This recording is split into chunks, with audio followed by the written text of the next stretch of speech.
സോമൻ എപ്പോഴും എന്തെങ്കിലും കാര്യം ചെയ്യാൻ ആഗ്രഹിക്കും. അവൻ കുളത്തിലുള്ള ട്രാക്ക് പോൾസ് ഒക്കെ സുരക്ഷിതമായിട്ടില്ലെന്ന് വിചാരിച്ച് അതൊക്കെ കൊണ്ടുപോയി വീട്ടിൽ ഒരു തൊട്ടി വെച്ച് അതിലിട്ട് വളർത്തി. എന്തൊരു നല്ല കാര്യവാ. പിന്നീട് അത് വളർന്നതിന് ശേഷം അതൊക്കെ കൊണ്ടുപോയി വീണ്ടും കുളത്തിൽ തന്നെ വിടും. ഇപ്പൊ നിങ്ങൾ സ്വതന്ത്രമായിട്ടിരിക്കാം കൂട്ടുകാരെ, സൂക്ഷിക്കണം. അതിന് ഒന്നും സംഭവിക്കില്ല സോമ, നീ അവരെ നന്നായിട്ട് തന്നെ വളർത്തിയത്. സോമനെ കണ്ടില്ലേ, ഇങ്ങനെ നല്ല കാര്യങ്ങളൊക്കെ ചെയ്തതിന് ശേഷം സോമൻ എന്തിനാ വിഷമിച്ചോണ്ടിരിക്കുന്നെ? കാരണം അവന്റെ മൂത്ത സഹോദരന്മാർ എപ്പോഴും സമ്മാനങ്ങൾ, ട്രോഫീസ്, അവാർഡ്സ് ഇതൊക്കെ വിജയിച്ചോണ്ടിരുന്നു. എല്ലാരും ഇവിടെ നോക്കൂ, ഇപ്രാവശ്യം സ്പീച്ച് കോമ്പറ്റീഷനിൽ ഞാനാണ് ജയിച്ചത്. അതിശയമായിട്ടുണ്ട്. ഹൈ ജമ്പിൽ ഇപ്രാവശ്യം ഞാനാണ് ഫസ്റ്റ് പ്ലേസ്. വളരെ സന്തോഷമുണ്ട്. ഈ പ്രാവശ്യം പാട്ടുപോട്ടിയിൽ എനിക്കാണ് ആദ്യത്തെ സമ്മാനം. ഇത്രയും സമ്മാനങ്ങളോ? നമ്മുടെ കുട്ടികളെല്ലാം വളരെ ബുദ്ധിശാലികളാണല്ലോ. വേറെ എന്തെങ്കിലും പ്രൈസ് ഉണ്ടോ? എന്നെ ക്ഷമിക്കണം, എന്റെ അടുത്ത് ഒരു പ്രൈസും ഇല്ല. സാരമില്ല സോമ. അവൻ എപ്പോഴെങ്കിലും സമ്മാനം വാങ്ങിയിട്ടുണ്ടോ? പുതിയതായിട്ട് എന്ന് പറയാൻ. നിങ്ങളെ പറ്റി ആലോചിക്കുമ്പോ എനിക്ക് അഭിമാനമുണ്ട് കുട്ടികളെ. എന്റെ അമ്മേ, ഇതൊക്കെ ഞങ്ങൾക്കൊരു വിഷയമേ അല്ല. അവര് സമ്മാനം വാങ്ങിച്ചാൽ വലിയ ആൾക്കാരാണോ? എന്റെ ചേട്ടന്മാരൊക്കെ എന്റെ വയസ്സ് വരുന്ന മുമ്പ് ഇത്ര സമ്മാനങ്ങളൊക്കെ വാങ്ങിയിട്ടുണ്ട്. അതെയോ? ട്രോഫി റൂമിൽ എത്ര സമ്മാനങ്ങൾ ഉണ്ടെന്ന് നോക്കുന്നുണ്ടോ? റൂമോ? അതെ, ട്രോഫി റൂമാണ്. ഓ സോമ, വാതിലടക്കൂ, എന്നെ കൊണ്ട് ഒന്നും കാണാൻ പറ്റുന്നില്ല. പക്ഷേ നീ ഒരു സമ്മാനം പോലും മേടിച്ചിട്ടില്ലേ? അതുകൊണ്ട് അമ്മ എന്നെ വഴക്ക് പറഞ്ഞത്. എനിക്ക് ഒന്നും വാങ്ങാൻ പറ്റില്ല. എനിക്കൊരു കാര്യം മനസ്സിലായി. നിനക്കിപ്പോ ആവശ്യം ഒരു എൻകറേജ്മെന്റ്. എന്താ വേണ്ടത്? എൻകറേജ്മെന്റ് ആവശ്യമാണെന്ന് പറഞ്ഞു. നിനക്കും കുറെ കഴിവുകളുണ്ട്. പിന്നീട് നിന്റെ ചേട്ടന്മാരെ കണ്ട് നിങ്ങൾ ഇതുപോലെ ഒന്നും ചെയ്തിട്ടില്ലല്ലോ എന്ന് പറയാം. എങ്ങനെയുണ്ട് എന്റെ ഐഡിയ? അങ്ങനെയൊക്കെ ചെയ്യാൻ ഇഷ്ടമല്ല. സത്യമാണോ സോമ? സത്യം പറയൂ. അത് വന്ന് ഒരു പ്രാവശ്യം എനിക്ക് ചെയ്യണം.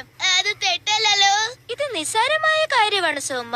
എല്ലാവരും ഒരു പ്രാവശ്യം വലിയ ആൾക്കാരാവുന്ന ആഗ്രഹിക്കും. നീ ശരിയായിട്ടാണ് പറഞ്ഞത്. അതെ, അങ്ങനെ ചെയ്താൽ നന്നായിട്ടുണ്ടാവും. പക്ഷേ ഇതുവരെ നിന്റെ സഹോദരന്മാര് ചെയ്യാത്ത ഒരു കാര്യം നീ ചെയ്യണം. ചെയ്യാത്ത ഒരു വിഷയം ഇവിടെ ഇല്ല. അതെയോ? പക്ഷെ അവര് ചെയ്യാത്ത എന്തെങ്കിലും ഒരു കാര്യം ഉണ്ടാവും. അവരെല്ലാം ചെയ്തു കഴിഞ്ഞു. അവര് ചെയ്യാത്തത് ഒന്നേ ഒന്നാണ്, അതാണ് വേൾഡ് റെക്കോർഡ്. പ്രശ്നം തീർന്നു. എങ്ങനെ? സോമ, നീ തീർച്ചയായും വേൾഡ് റെക്കോർഡ് ഒന്ന് ചെയ്യണം. എന്ത് ഞാന്? സോമ, നീ ആദ്യം എന്താ ചെയ്യാൻ പോണെന്ന് തീരുമാനിക്കണം. ഞാൻ എന്ത് ചെയ്യാൻ? എനിക്ക് സ്പോർട്സേ വരില്ല. എനിക്കും ആ കാര്യം അറിയാം. കളിക്കും, പക്ഷെ അത് സ്കൂളിലാണ്. മറ്റവർക്ക് ഇഷ്ടപ്പെടില്ല. നിനക്കെപ്പോഴാണോ അറിയണേ? ഞാൻ വിചാരിച്ചത് നീ എനിക്ക് സഹായിക്കുന്നുണ്ടെന്ന്. പക്ഷേ എനിക്ക് കള്ളം പറയണത് ഇഷ്ടമല്ല സോമ. നിന്നെ കൊണ്ട് എന്ത് കഴിയുവോ അത് ചെയ്താലേ വേൾഡ് റെക്കോർഡ് ചെയ്യാൻ പറ്റൂ.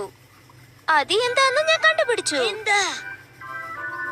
ഊഞ്ഞലോ? സോമ, നീ പ്ലേ ഗ്രൗണ്ടിൽ സന്തോഷമായിട്ട് കളിക്കുന്ന കാര്യം ഇത് ഒന്നേ ഉള്ളൂ. ഇത് വെച്ച് നീ വേൾഡ് റെക്കോർഡ് ചെയ്യാമല്ലോ. ശ്രമിച്ചു നോക്ക്. എനിക്ക് ഊഞ്ഞൽ കളിക്കാൻ ഇഷ്ടമാണ്, പക്ഷേ വേൾഡ് റെക്കോർഡ് എന്നാൽ എനിക്കിത് നേരത്തെ തന്നെ അറിയാം. അത് കാരണമാണ് ഈ ഊഞ്ഞാലിനെ എന്റെ മിഷനിൽ ജോയിൻ ചെയ്തിട്ടുള്ളത്. നീ റെഡിയാണോ? റെഡി. കളിക്കാൻ തുടങ്ങ്.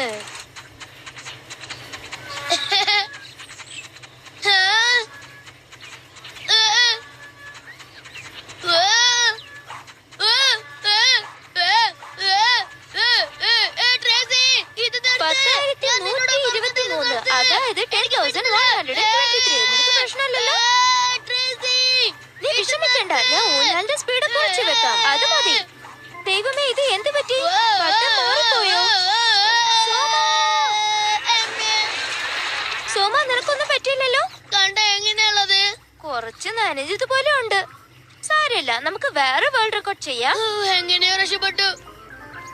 ശരി, പോപ്കോൺ, ചിപ്സ്, ചോക്ലേറ്റ് ഇതൊക്കെ കഴിച്ചോണ്ട് തന്നെ നമ്മൾ TV കാണാൻ പോകുന്നു. നമ്മൾ വേൾഡ് റെക്കോർഡ് ചെയ്യാൻ പോകുന്നു. മനസ്സിലായോ? ഇങ്ങനത്തെ ഒരു വേൾഡ് റെക്കോർഡ് ഞാൻ തീർച്ചയായിട്ടും ചെയ്യും. കുറെ നേരം വീഡിയോ കണ്ട ആൾ ഞാനാണ്. അതെ, നമ്മളിപ്പോഴെന്താ ചെയ്യാൻ പോണെന്ന് വെച്ചാൽ നിർത്താതെ 60 മണിക്കൂർ ഒന്നിച്ചിരുന്ന് TV കാണണം. Easy. എന്തു പറഞ്ഞ്? എന്താ പറഞ്ഞത്? 60 മണിക്കൂർ TV കാണണം. അതെ. നിങ്ങളെ കൊണ്ട് സാധിക്കുമെന്ന് എനിക്ക് തോന്നുന്നില്ല കേട്ടാ. എന്ത്? പക്ഷേ അമ്മേ, തീർച്ചയായും ഞങ്ങളെ കൊണ്ട് അത് സാധിക്കും. ഞങ്ങൾ വേൾഡ് റെക്കോർഡ് ചെയ്യാൻ പോകുന്നു. നിനക്ക് ചരിത്രത്തിൽ പേര് വരണം, അതൊക്കെ പുറത്തങ്ങ് പോയി ഉണ്ടാക്കിയാ മതി. പുറത്തേക്ക് പോകാനല്ലേ പറഞ്ഞത്? നീ പുറത്തു പോയി എന്ത് വേണമെങ്കിലും ചെയ്തോ. സോമന് വേൾഡ് റെക്കോർഡ് ചെയ്യിപ്പിക്കുന്നത് വളരെ ബുദ്ധിമുട്ടുള്ള കാര്യമായിരുന്നു. വേൾഡ് റെക്കോർഡ് ചെയ്യുന്നത് ഇത്ര പ്രശ്നമുള്ള കാര്യമാണെന്ന് ഞാൻ വിചാരിച്ചത് പോലുമില്ല. നിനക്ക് തീർച്ചയായും ഇതൊരു ചാൻസ് ആയിരിക്കും സോമ. നമ്മൾ ഒരു ഭയങ്കരമായ കാര്യം ചെയ്യാം. തീർച്ചയായും. കുറെ നേരം മരത്തിലിരുന്ന് കോമ്പറ്റീഷൻ. നമ്മളിങ്ങനെ വീട്ടിന്റെ അകത്ത് കൂടെ ഇരിക്കാലോ. ഓ, ഇത് വളരെ സന്തോഷമാണ്. പക്ഷേ റെക്കോർഡ് കണ്ടിന്യൂ 550 days. സോമ, നീ എങ്ങനെയാണ് 550 ദിവസം ഈ മരത്തിന്റെ മേലെ ഇരിക്കുക? അത് നിനക്ക് എങ്ങനെ സാധിക്കും?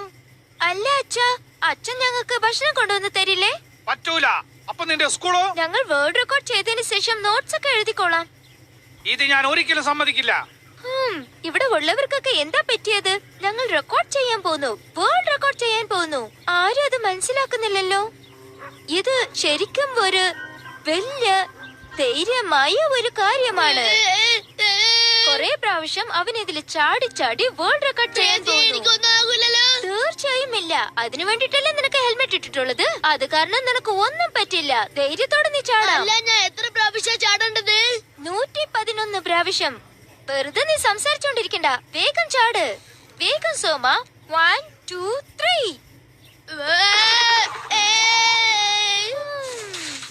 ജെല്ലിക്ക് 3 തെക്ക് കൂടി പോയോ? ഞാൻ ആദ്യം ഈ ജെല്ലി ശരിയാക്കാം, പിന്നീട് നമുക്ക് ചാടാം. എന്നെ സോമ, വെച്ച് നീ എന്താ കാമഡിയാ ചെയ്യുന്നത്? നീ എന്താ പറയണത്? എനിക്ക് കുറെ അടി വാങ്ങാൻ പറ്റില്ല. നമ്മൾ തോൽക്കരുത് സോമ. തീർച്ചയായും നമുക്ക് എന്തെങ്കിലും ഒരു വഴി കിട്ടും. ശരീരം വേദനയ്ക്കാതെ ഇരിക്കണം, അങ്ങനെ നീണ്ടോ? നീ ഇനിയും 10 അടി കൂടുതലുള്ള പൊക്കത്തുനിന്ന് ചാടിയിരുന്നെങ്കിൽ തീർച്ചയായും നീ വേൾഡ് റെക്കോർഡ് ചെയ്തിട്ടുണ്ടാവും. ട്രേസി, പ്ലീസ്, എനിക്ക് ഇങ്ങനത്തെ ഒരു കാര്യം ഒന്നും വേണ്ട. ശരി, വേറെ എന്തെങ്കിലും ഉണ്ടോ നോക്കട്ടെ. ട്രേസി, നമ്മൾ എന്തെങ്കിലും പുതിയതായിട്ട് കണ്ടുപിടിക്കാമല്ലേ? അപ്പോഴല്ലേ നമുക്ക് അടി വീഴാണ്ടിരിക്കും. അതെ, നീ പറഞ്ഞത് നല്ല ഐഡിയ ആണ് സോമ. നിൽക്ക്, ഈ ബുക്കിൽ തന്നെ എന്തെങ്കിലും ഐഡിയ ഉണ്ടോ നോക്കട്ടെ. ഇല്ല. അതെ, ഇല്ല. ഇതോ? ഇല്ല. ഇത്? ഇല്ല. ഹേയ്! വേണ്ട. വേറെ എന്തെങ്കിലും ഉണ്ടോ നോക്കട്ടെ. നല്ല ഐഡിയ ഇതാണ്. തീർച്ചയായും നമുക്ക് വേൾഡ് റെക്കോർഡ് ചെയ്യാം. നിനക്കിത് ഓക്കെ ആണോ Soma? Okay, okay, okay Tracy. അപ്പൊ അപ്പോൾ നമ്മൾ നമ്മൾ ഇതാണ് ഇതാണ് ചെയ്യാൻ പോകുന്നത്. സോമൻ തീർച്ചയായിട്ടും നന്നായിട്ട് ഈ വേൾഡ് റെക്കോർഡ് ചെയ്യും. എല്ലാവരും അവനെ അഭിനന്ദിക്കും. നമ്മൾ ഇപ്പോൾ വേൾഡ് റെക്കോർഡ് ചെയ്യാൻ പോകുന്നു സോമ. നീ തയ്യാറായതും പറയൂ. നമ്മുടെ പുതിയ കണ്ടുപിടുത്തം തീർച്ചയായും നമ്മളെ കൈവിടില്ല. ഓക്കേ ട്രേസി, നമുക്ക് തുടങ്ങാം. ഞാൻ ഇനിയും സ്പീഡായിട്ട് പോകാൻ പോകുന്നു സോമ. വേണ്ട ട്രേസി, സ്പീഡിൽ കഴിച്ചേണ്ട, അത് ഡേഞ്ചർ ആണ്. വളരെ ജോലിയായിട്ടുണ്ട് സോമ. എന്നെ കൊണ്ട് ഇത് സ്ലോ ചെയ്യാൻ പറ്റുന്നില്ല. നിൽക്ക, ഞാൻ എന്തെങ്കിലും ബട്ടൺ ഉണ്ടോ നോക്കട്ടെ.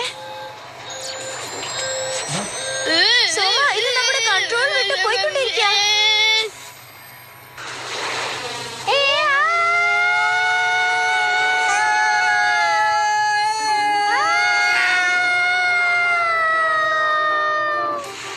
ഇപ്പൊ എന്താ ചെയ്യാ? സോമ, നമ്മള് രണ്ടുപേരും ഭൂമിയിൽ വീഴാൻ പോണെന്ന് തോന്നുന്നു. നമ്മളുടെ കഥ അത്രയാണ്. നിൽക്ക്, ഞാൻ ഈ സ്പെഷ്യൽ ബ്രേക്ക് ഇട്ട് നോക്കട്ടെ. സോമ, ഞാൻ ഒരു പാരഷൂട്ട് ബ്രേക്ക് ചെയ്യാൻ പോണെന്ന് പറഞ്ഞത് ഓർമ്മയുണ്ടോ? അതെ, അതെ, അത് നമുക്ക് സഹായിട്ടുണ്ടോ എന്ന് പറഞ്ഞതോ ഓർമ്മയുണ്ടോ? അതെ, രക്ഷപ്പെട്ടു. അതെ, അതെ. ആ വേൾഡ് റെക്കോർഡ് ചെയ്യാൻ നമ്മൾ ഈ ഭൂമിയിൽ തന്നെ ചുറ്റണം. മാനത്തിൽ പറക്കരുത്. പിന്നെ സ്പീഡായിട്ട് ബൈക്ക് ഓടിക്കുന്നത്, സൈക്കിൾ ഓടിക്കുന്നത്, ഇതൊക്കെ എല്ലാവരും ചെയ്തു. എല്ലാത്തിനുമാണോ? അതല്ലേ പറഞ്ഞത്, എല്ലാത്തിനും വേൾഡ് റെക്കോർഡ് ഉണ്ട്. ട്രേസി, നമ്മൾ വേണമെങ്കിൽ ഇതിനെ വിട്ടളയാം. എനിക്ക് ഒന്നും പറ്റില്ല ട്രേസി. അങ്ങനെ വിചാരിക്കരുത് സോമ. നീയും നിന്റെ സഹോദരന്മാരെ പോലെ വളരെ സ്പെഷ്യലാ. തീർച്ചയായിട്ടില്ല. അമ്മ പറഞ്ഞത് വളരെ ശരിയാണ്. സോമ, നിന്നെ ചുറ്റി നീ ഒന്ന് നോക്കിക്കേ. നീ ഈ തവളയൊക്കെ വളർത്തുന്നില്ലേ? ഇങ്ങനെ നിങ്ങളെ വീട്ടിൽ ആരെങ്കിലും ചെയ്യുന്നുണ്ടോ? ഇല്ല, പക്ഷേ ഇതൊന്നും സ്പെഷ്യൽ ആയല്ലോ. ഇതെല്ലാരും ചെയ്യുന്നതാണ്. പക്ഷേ നിന്നെ പോലെ ആരും ചെയ്തിട്ടില്ലല്ലോ. തവളകൾ ഇതാ ഉണ്ട്. സോമ, തവള വളർത്തുന്നതില് വേൾഡ് റെക്കോർഡ് ചെയ്താൽ എന്താ? ഓ, ചെയ്യാലോ. അതിനെ പറ്റി എല്ലാ ഡീറ്റെയിൽസും എന്റെ അടുത്തുണ്ട്. എത്ര തവള ഞാൻ എടുത്ത്, എത്രയൊക്കെ വളർത്ത്, അതിനൊക്കെ എവിടെ പോയി കൊണ്ടുവച്ച്. ശരി, പെട്ടെന്ന് ഇത് പ്രിന്റ് ഔട്ട് ആയിട്ട് പുറത്തേക്ക് എടുക്ക്. എന്തിന്? പറയണതനുസരിക്ക്. ശരി. വേഗം പുറത്തേക്ക് വാ. എന്റെ സോമ, നീ ശരിക്കും ഒരു ജീനിയസാ. ഞാൻ സോമന് ജീനിയസ് എന്ന് പറഞ്ഞത് പിന്നീടാണ് അത് സത്യമാണെന്ന് അവൻ മനസ്സിലാക്കിയത്. ഞാൻ സോമൻ ചെയ്ത എല്ലാ കാര്യത്തിന്റെ ഡീറ്റെയിൽസും ഗിന്നസ് റെക്കോർഡിന് അയച്ചിരുന്നു. ട്രേസി, സ്നേഹം നിറഞ്ഞ സോമന് ഒരു സന്തോഷമായ കാര്യം അറിയിക്കുന്നു. നിങ്ങൾ വേൾഡ് റെക്കോർഡ് ചെയ്തിട്ടുണ്ട്. അതിലും ചെറിയ ചെറിയ തവളകളെ വളർത്ത് അതിനെ വീണ്ടും വെള്ളത്തിൽ വിട്ടതിൽ നിങ്ങളാണ് വേൾഡ് റെക്കോർഡ് ചെയ്തിട്ടുള്ളത്. അവസാനമായി സോമൻ അവന്റെ സഹോദരന്മാരെക്കാളിലും വലിയ പണി ചെയ്തു കഴിഞ്ഞു. എന്റെ മിടുക്കി കുട്ടി സോമന് എന്റെ അഭിനന്ദനങ്ങൾ. നിന്നെ പറ്റി വിചാരിച്ചാൽ ഞങ്ങൾക്ക് വളരെ കണ്ടില്ലേ അഭിമാനമുണ്ട്. സോമ, ഞാൻ പറഞ്ഞില്ലേ നിന്നെ കൊണ്ട് തീർച്ചയായും സാധിക്കും. അത് മാത്രല്ല വേൾഡ് റെക്കോർഡാണ്. സോമന് അത് വലിയ കാര്യമായിരുന്നു. പക്ഷെ സോമൻ അവന്റെ സഹോദരന്മാരെ കളിയാക്കില്ല. അവസാനം എന്ത് സംഭവിച്ചു? അവന്റെ സഹോദരന്മാർ അവനെ അഭിനന്ദിച്ചു. പക്ഷെ എന്നെക്കാളിലും കൂടുതലായിട്ട് ആർക്കും സന്തോഷമുണ്ടാവില്ല.